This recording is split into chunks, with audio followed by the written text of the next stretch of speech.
For almost half a century, three guys from the suburbs of Toronto built this incredible legacy, and they did it completely on their own terms. This is the story of Rush, a band that pretty much defied everything: genres, record labels, expectations, you name it.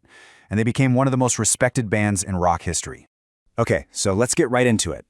Because look, you probably know them for Tom Sawyer, right? It's a classic. But that's just scratching the surface. What we're really going to explore here is the story of how this trio of outsiders fought tooth and nail for their artistic vision. And in doing that, they created this whole musical universe that still inspires millions today. This right here, this phrase is the key.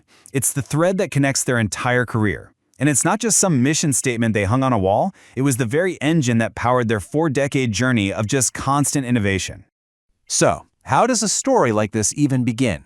Well, you might be thinking some glittering city, right?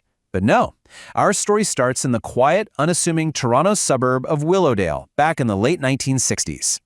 The band was started by guitarist Alex Lifeson and a drummer named John Rutsey. But the real core, that friendship that would last a lifetime, was forged when Lifeson brought in his schoolmate, Geddy Lee, to play bass. And what's really interesting is that both of them were children of Eastern European immigrants, and that shared background created this really powerful, unbreakable bond.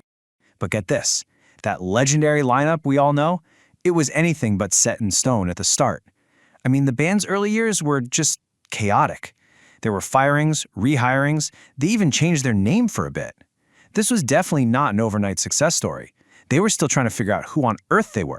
And their big break, it didn't come from some record executive in Toronto. It came from across the border, in Cleveland, Ohio, of all places.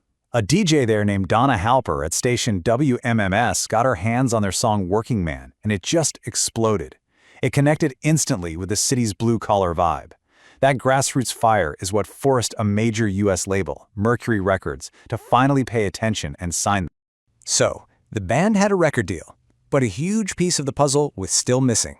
The arrival of a new member, just before their first big U.S. tour, was about to change their sound, their lyrics, their entire destiny.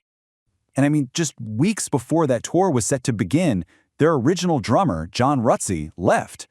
His replacement was a guy named Neil Peart.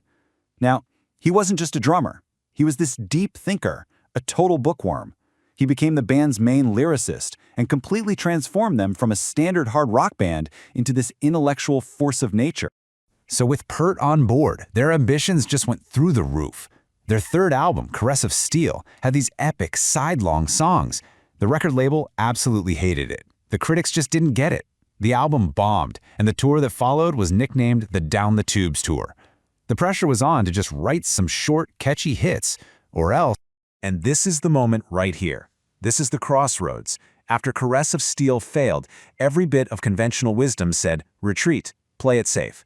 But this is Rush we're talking about. They did the exact opposite. They doubled down and made another 20-minute conceptual epic.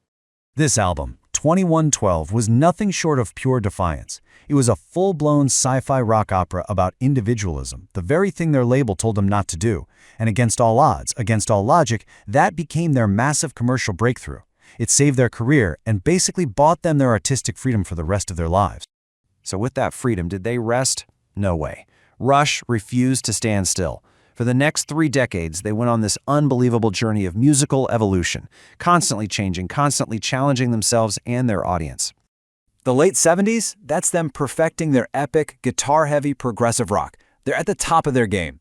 But just as they reached that peak, they completely changed course.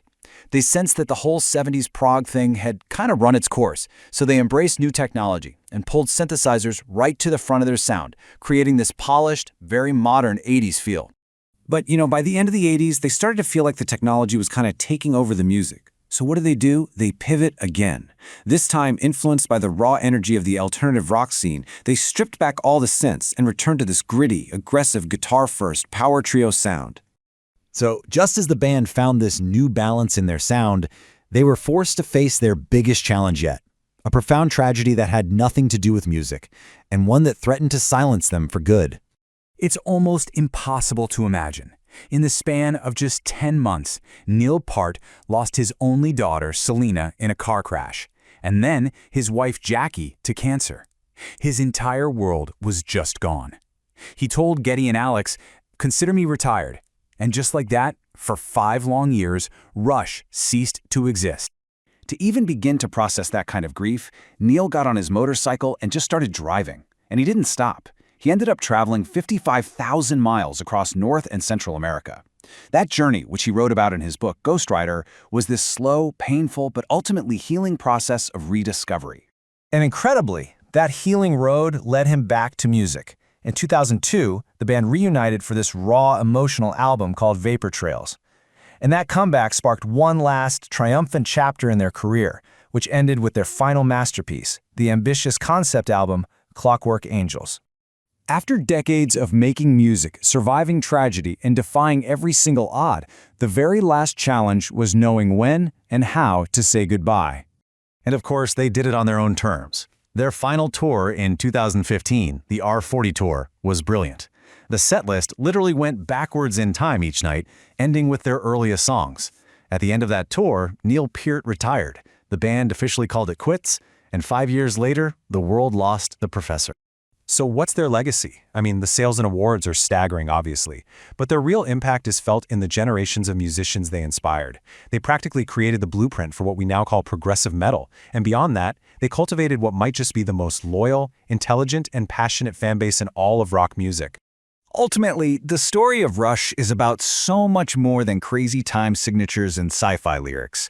It's this powerful 50-year testament to artistic integrity, to resilience, and to the enduring power of a friendship that created a world of sound that was truly and uncompromisingly its own.